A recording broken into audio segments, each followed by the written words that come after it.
Welcome everyone to Keep It Classy Tech. This video will be my review for the Sony X85J.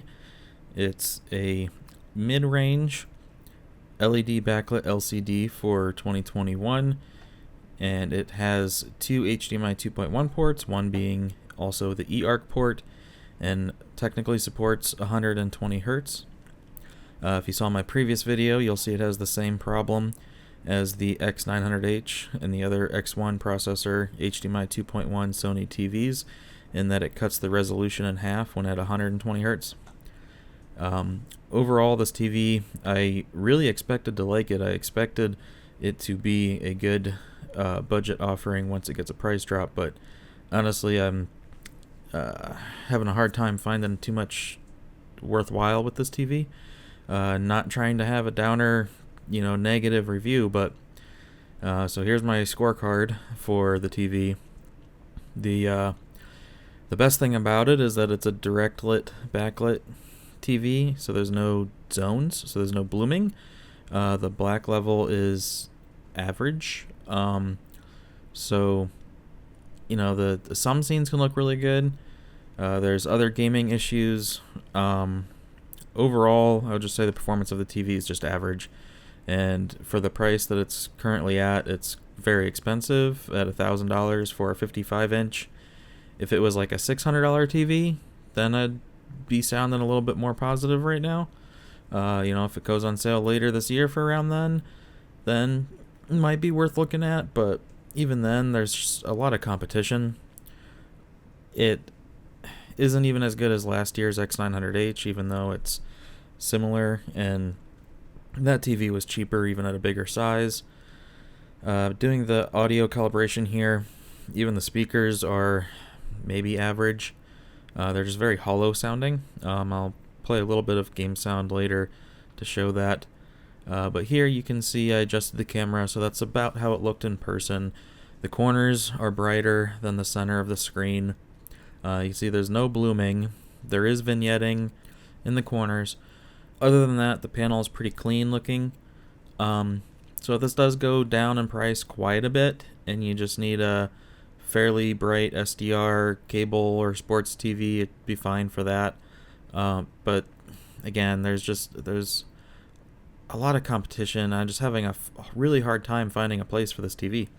The gaming, just not turning out so well for it really took a lot away. And here you can see ghosting and trailing, and that's part of the gaming downside. Is doesn't matter if it's 60 Hz, 120 Hz, it has some ghosting issues. I did update to the latest update available. I'm not too impressed with the motion. The motion is, I guess, as good as last year, but honestly, I was happier with the X900H's motion, even though it's the same processor, if that, for whatever reason. Here, adjusting the camera back and forth a little bit so you can see the brightness as well as how lifted the blacks are in shadowy areas. The color accuracy and just overall accuracy isn't the typical really good Sony out of the box. It's just average again. It's a rolling theme with this TV. It's just an average TV, and I expected it to be more accurate. I expected 4K 120 to work properly. I expected there not to be ghosting. I expected better black levels. So in SDR, you can turn the brightness down to get a little bit better black levels. But in HDR, you can't turn the brightness down or you're killing your HDR, and then that's when your black levels really suffer. So this TV does actually get brighter than I thought. It's 640 nits regardless of window size. So that's pretty bright. I mean, for a mid-level HDR TV, it's certainly acceptable. It's just then you have fairly lifted blacks to get there. SDR, the TV measured 550 nits, which again is plenty bright, but that's with lifted blacks. So if you turn down the backlight, then you get better black levels, but you lose that brightness. As far as calibration goes, you're not going to get a mid-level TV and then pay for a calibration. And while you can download and run the Calman app, the Calman for Bravia app. It does not add extra picture modes, and it does not add 20-point grayscale controls or anything special like that. So it's just really normal, average calibration controls. So there's really not a whole lot to make it that much better. There are scenes where it does look impressive for its placement in the lineup, being a mid-range TV, especially scenes that don't have a lot of black or dark areas. Shadow detail is pretty good. There's no complaints there. Just detail throughout it is actually pretty good. Sharpness, clarity is just typical what you would expect out of a mid-range LCD TV. Not having any distractions from blooming is nice, although again, if you're watching something in HDR or Dolby Vision and there's dark scenes, you are going to have those lifted black levels. And I do mean black. Being a direct lit LCD, it doesn't go down to 0 black, so it's just a dark gray. Here I'm switching over to the PlayStation and just showing how when you connect a device, you can go to this, so it'll set it up for you. I did have the HDMI port set to enhanced for 4K 120, but again, if you do that and you play a game in 120 Hz, instead of being 3840 by 2160 resolution, it'll drop to 3840 by 1080 resolution.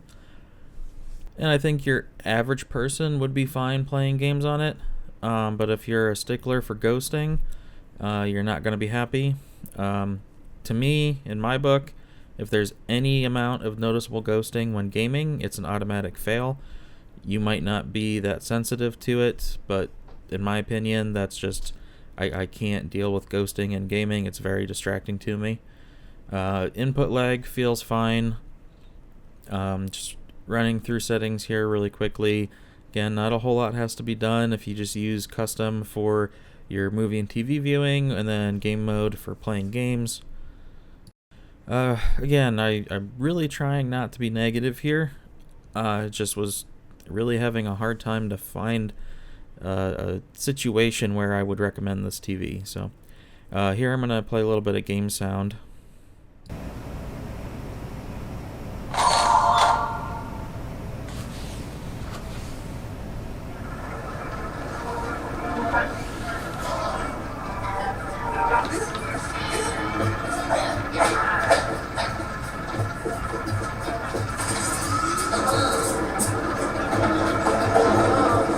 And you saw I only turned it up to 15. It does get pretty loud, but it just has like this hollow sounding sound to it. I mean, I normally don't even bother with TV speakers, but I'm trying to implement that into reviews, and I would definitely say you need at least some kind of a sound bar.